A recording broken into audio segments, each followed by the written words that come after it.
Listen, guys, I will give my quick review of Loki season 2. They just finished on Disney Plus. Now, Loki season 2 picks up after, like, it's crazy that both season 1 and season 2 basically happened in 13, 14 days for Loki. You know, like 14 days ago, it's just crazy. It's just basically been like what? Well, it was 2 weeks for him until season 2, but it's just crazy to think about. But it picks up after the death of He Who Remains, and Loki and Mobius are trying to track down Sylvie, track down Miss Manage, track down all these people who have left TVA, and try to get the TVA back in working function. And one of the biggest additions to the cast is a Quay Young. Hopefully, I'm saying that right. As who did he play? But he's one of the bigger additions of the cast. I want to say he's playing Opie. That's what I want to say he's playing. I'm not good at names. Like, you'll know if you watch the channel, but I'm not good at names. But Loki season 2 was, as the best thing I can say about Loki season 2 is, it feels like it's a step up, and hopefully that's what we're gonna get with all these other Disney Plus shows as they get their second season. Hopefully they're gonna be steps up. Hopefully they're gonna hopefully they're gonna learn that a lot of the stuff they did in their first season just wasn't gonna work for a traditional television show. Loki feels like it has a narrative, it has a start, and it's gonna have a finish. Loki feels like every episode has like a purpose. It does not feel like there's any filler here. And when you commit to a certain style of filmmaking and storytelling, it's very easy to get into a groove and feel like you don't have to do things just because it's this episode, do things because it's that episode. And I feel like that's what's plagued a lot of Disney Plus shows, not only in Marvel but in Star Wars. They feel like they have to do something because, okay, we're 3 episodes in, make a big twist, or we're 3 episodes in, do this. You know, it's like everything that happens in Loki feels natural. It doesn't feel forced. It feels like it's a part of the natural progression of the story. Loki, I feel like the growth that we've seen from Loki, I feel like he's one of the greatest characters in the MCU easily.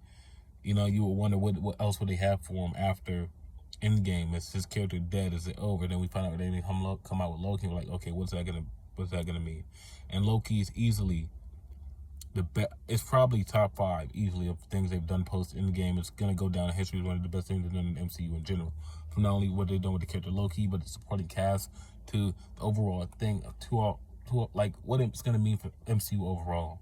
You know, Owen Wilson as Mobius continues to be this like great character, great, like he has his own conflict we're gonna see throughout the season, where it's like everyone gets to see where they really come from on the sacred timeline, and he's not interested. And Loki eventually finds out who he becomes, and it was very interesting, you know. Sylvie, we got to see her get called out on a lot of her shit, because she has a lot of shit with her. Like, she'll do all these things and she'll try to make them other people's fault, but it's like, you fucking did this. This isn't anyone else's fault. You did this. You need to own up to it. You need to own up to what you're doing, what you have done. And she gets called out on it multiple times. We see Jonathan Majors return as Timothy, what is it? Timothy Timely or some shit like that. He talks with a stutter. He's from the 1800s. Talks with a stutter. Victor Timely, not Timothy Timely. He's Victor Timely. Jonathan Majors. There's a lot of talk about what Marvel's gonna do with him. He was great, you know, as Victor Timely. He was great in that finale as He Who Remains. If they do gotta recast him, there's only one man I think they can do it. There's like 3 men. It's either you go get Denzel because it's Denzel. You go get John Boyega because he's becoming a force in Hollywood. His last couple outings has been great.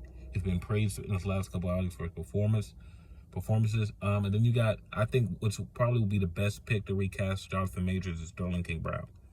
I feel like that would be, he's kind of playing a King-esque character right now in Invincible, but still, like, I don't know why it didn't hit me until I watched him play a King-esque character in Invincible, but Sterling K. Brown would kill it as King. But yeah, King was great. And this overall season, and this is what I knew the season was really good, was this is the first Disney Plus finale that I felt like emotionally satisfied. Like, Andor's finale was good. Like, Andor's finale was good, but like, as far as like the like Disney Plus and MCU Disney shows in general, this is probably one of the first one I felt like emotionally satisfied. So yeah, Loki season 2, I'll give it an 8 out of 10. It's a step up from the first season. Not saying the first season was bad, but it's still a step up. So very interested to see where this goes. Very interested to see Mobius in Deadpool 3. I'm very interested to see how all this stuff is going to tie into the rest of the MCU. Peace.